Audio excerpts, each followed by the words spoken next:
এটা কি আপনার প্রথম বিয়ে? বুঝলাম না। এটা কি আপনার প্রথম বিয়ে? জি। বর্তমানে কোনো গার্লফ্রেন্ড আছে? না অতীতে ছিল?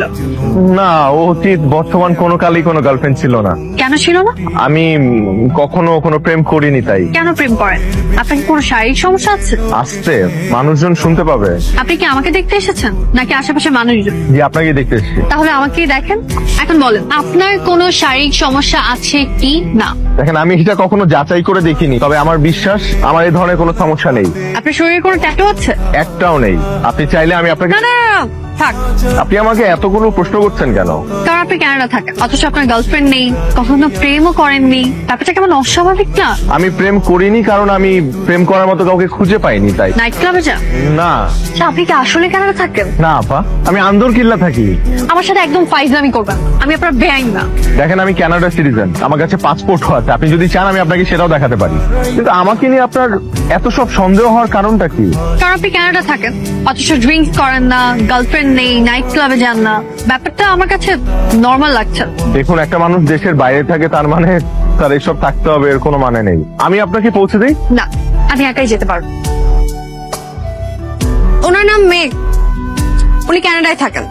আমাদের মধ্যে বিয়ের কথাবার্তা চলছে। সম্ভবত উনি আমাকে ইমপ্রেস করার জন্য এখানে এসেছেন। তাই আসলে আপনারা বিয়ে করতেছেন? আমার দিক থেকে তো আমি 100% রাজি। যার সাথে আমার বিয়ে ঠিক হয়েছে, মানে আপনাদের বান্ধবী, কোনো গ্রিন সিগন্যাল দেয়নি। ভাইয়া, ও রাজি না থাকলে আপনি আমাকে বলতে পারেন। আমার আবার কানাডা যাওয়ার খুব শখ। ভাইয়া, আমিও রাজি। আপনি যে হ্যান্ডসাম। থাম, আপনাকে না বললাম আজ দেখা হবে না? আর আপনি এখানে কিভাবে এলেন? আপনি ঢাকার রাস্তাঘাট চেনেন? কিচ্ছু চিনি না। ঢাকায় আমাদের কখনো থাকাই হয়নি। কানাডা যাওয়ার আগে আমরা চিটাগংয়ে থাকতাম। আপনারা তো ক্লাস করে আসছেন, নিশ্চয়ই ক্ষুধার্ত। চলেন কোথাও বসে কিছু খাই। হ্যাঁ ভাইয়া, চলে।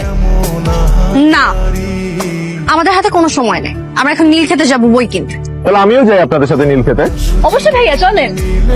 গ্রেট। চলেন ভাইয়া। উনি আমাদের সাথে যাই কি করবেন? আমরা বই কিনবো, উনি দেখবেন। কাকে? আপনাকে? না ভাইয়া, আপনি ওর কথা মাইন্ড করেন না। চলেন আমরা যাই। চলো চলো চলো। কোথায় সেটেল হবেন? বাংলাদেশ নাকি কানাডা? আপনি যেখানে বলবেন। আমি বাংলাদেশের কোথাও যাব না। আমি রান্না করতে পারি। গুড় মুড়ি চিরা দিয়ে সারা জীবন কাটিয়ে দিব। পেটের জন্য ভালো। আমার সোপ অ্যালার্জি, আমি কাপড় ধুতে পারি। ওয়াশিং মেশিন আছে। আমি কারোর সাথে রুম শেয়ার করতে পারি। ড্রয়িং রুম আছে, সোফা আছে।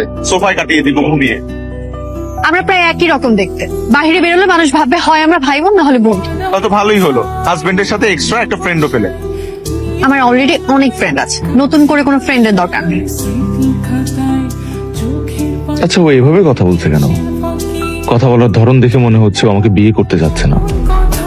হতে পারে ওর কোনো বয়ফ্রেন্ড আছে, যেটা তার বাবা আমাকে বলতে পারছে না, তাই কৌশলে আমাকে অপমান করে বিয়েটা ভেঙে দিতে যাচ্ছে। আমরা এখন শপিং এ যাবো, আপনি বাসায় চলে যান। আমিও যাই আপনাদের সাথে শপিং এ। সমস্যা কি?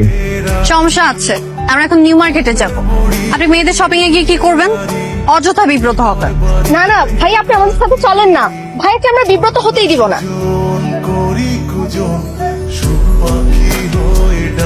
না যাই। হ্যাঁ, ভালো থাকবেন। আছি। কালকে ফ্রি আছেন? আমি আপনার জন্য প্রতিদিনই ফ্রি। সিনেমার মতো ডায়লগ ছাড়বেন না।